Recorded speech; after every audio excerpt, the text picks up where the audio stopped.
అని అడుగుతా ఉన్నా, నా మతం ఏమిటి, నా మతం ఏమిటి అని అడుగుతా ఉన్నారు. అడుగుతా ఉన్నా నా మతం ఏమిటి.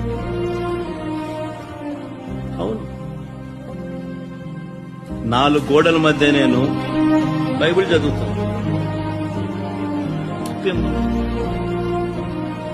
బయటికి పోతే హిందూ సాంప్రదాయాలను నేను అనుసరిస్తాను, గౌరవిస్తాను. బయటికి పోతే ఇస్లాంను అనుసరిస్తాను, గౌరవిస్తాను. బయటికి పోతే సిక్కిజంను అనుసరిస్తాను, సిక్కిజంను నేను గౌరవిస్తాను.